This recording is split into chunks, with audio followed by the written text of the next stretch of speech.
Hey guys, welcome to my channel. Thank you for stopping by. I hope you guys are having a wonderful weekend so far. Guys, I'm just going to get straight into what I have to say. And this morning, I was looking at some things and it's showing about the Christians that are being persecuted.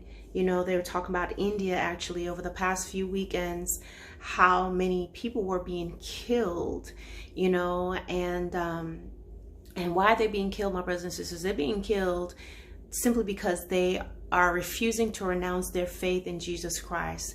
And so because they're renouncing, they won't renounce their walk with Christ, they are being killed. I even saw a video where someone had this huge stick and, you know, he's getting ready to beat this man. It was a teenager actually, because he would not give up his belief in Christ.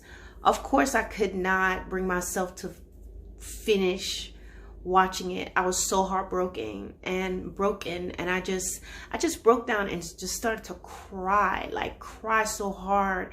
You know, this child is not even 20 years old and he's killed for his faith, and other people are being killed too. It's like a spike and an increase in the killing of people who are believing in Christ. There are other countries, my brothers and sisters, people are being beheaded. They are being burned alive for believing in Christ. In China, they're being imprisoned. There is a pastor that they recently imprisoned for like 10 years or something like that. I mean, they have him in there for a long time, but before that, he was being taken and, you know, he was being beaten. They were being tortured. They beat them on the bottom of their feet. They hit them on their feet, their hands, their toes. They do different things to them. And they're not renouncing their faith. I just saw something else where this man was talking about how his father was killed for believing in Jesus Christ. And they came and they chopped off first his forearm from the wrist down. They cut off his hands, okay? And he still would not renounce the Lord. So they cut up even higher, like up by his elbows, and he still would not renounce Jesus. And so they finally got upset and shot him in the head, shot him twice in the head and twice in his chest. And my brothers and sisters, we are losing faith in God because, you know, something didn't go the way we thought it would. We are losing faith and renouncing God because of our relationship. We're renouncing God and giving up hope because, well, Lord, you didn't come through for me. And here we have people who have the opportunity right then to give up Jesus Christ because their life depends on it. And you have people that's willing to lose their arm. They're willing to lose their head. They're willing to lose their lives. They're willing to lose their freedom for Jesus Christ.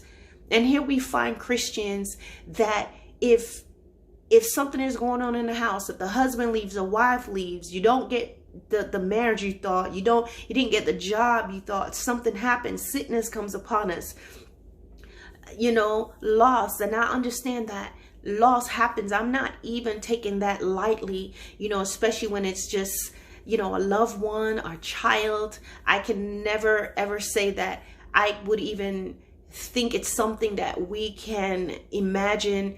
I can, because I have not had that in that sense, but I have experienced loss of those who are dear and close to me. But my brothers and sisters, you have to realize this. Yes, mourn. Allow yourself to mourn and to go through that process. I'm not telling anyone to hurry up and suck it up, but please keep your perspective right and not looking at God and want to curse God.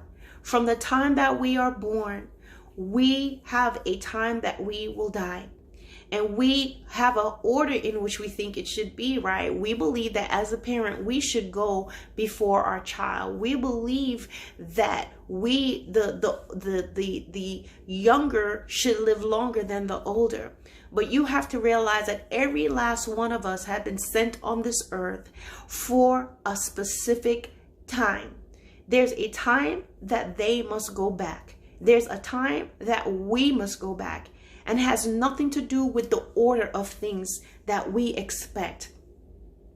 So my brothers and sisters, that's why it's so important that when you do have your loved ones with you and your children and everything, you love them. You make the best of every day. Because you and I would think that, well, my child, my children, or this group, those in the younger generation should surpass us. But we don't know what God will do.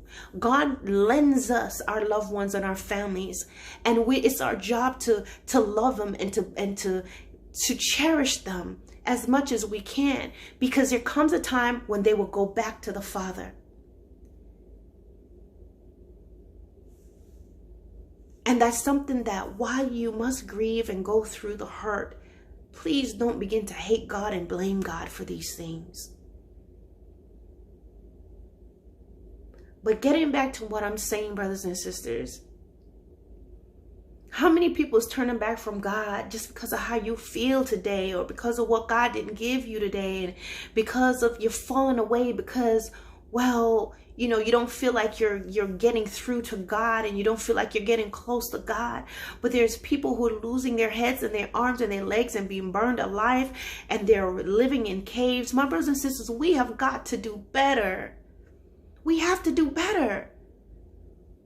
What makes them so different from us is because they are sold out. And they're believing in God no matter what, no matter what, no matter what. They're looking at the promise that no matter what the circumstances are, I will not let go of the Father. And that's where we have to be. Have a strong conviction, come hell or high water. Nothing shall separate us from the love of God. You know, a lot of times people read that and they go, nothing shall separate us from God. But you know what? I believe it's not so much that we are that way, but the fact that God is that way. Jesus is that way. That no matter what, his love for us remains, my brothers and sisters.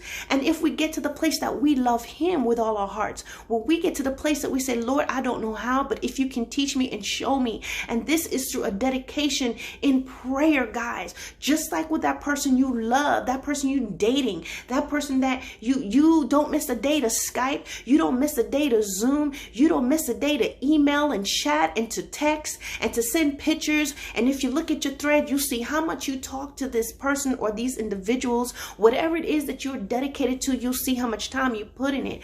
Are you that dedicated to Jesus Christ?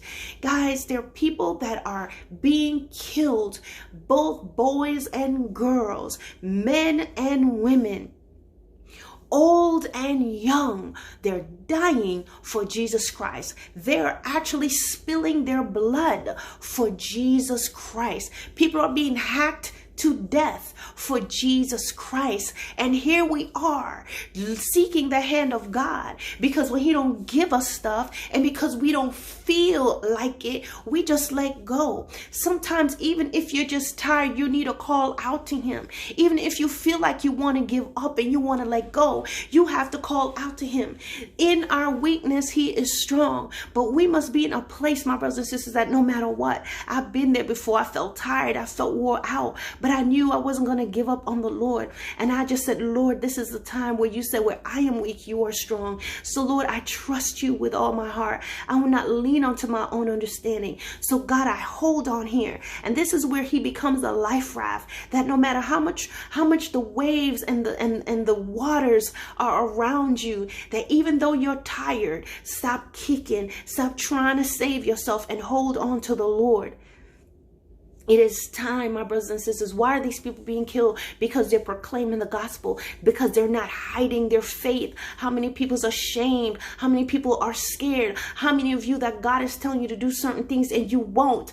Even those of you that you may not know how to witness, you may not know how to think, to do certain things. My God, you sit and you watch YouTube. Can't you not do a video about Jesus Christ in that way? Don't you know he'll take what you can do? Don't you know that if you're scared to talk to people face to face, then you can do a video and just talk about the Lord and send it out, my brothers and sisters?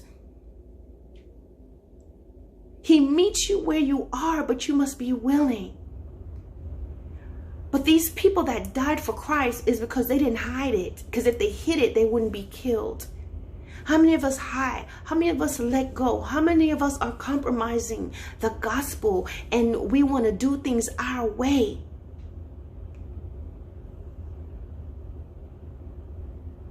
To be absent in the body is to be present with the Lord. And we find that these people did not fear. They didn't fear. They didn't fear death. Death did not stop them. But guys, if someone don't call you, that will stop you from Jesus. That will stop you from serving God. If you don't get what you want, that will stop you. And then there's people that's taken the gospel of Christ and they've turned it into a fashion show. They've turned it into, haute couture. Something, it's a fashion piece. It's something that's cool. And it's cool now because it's customized. It can be customized. It can be changed to fit and suit the wearer, the person who wants to buy into it. And what you realize now, the gospel can be bought. You pay the right price, I'll adjust the message for you. God is not pleased with this, my brothers and sisters. I have a video, it's called Christianity, the New Couture. You guys can look it up. It's COUTURE. You may put that in my search engine, in my video. If you're in, you have to be in my channel and in my search engine. If you put that word in, it will bring it up. Guys, we've got to get stronger in Christ. We've got to be sold out for the Father.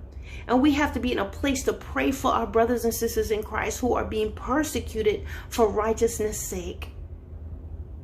Time for us to wake up, guys. Be blessed.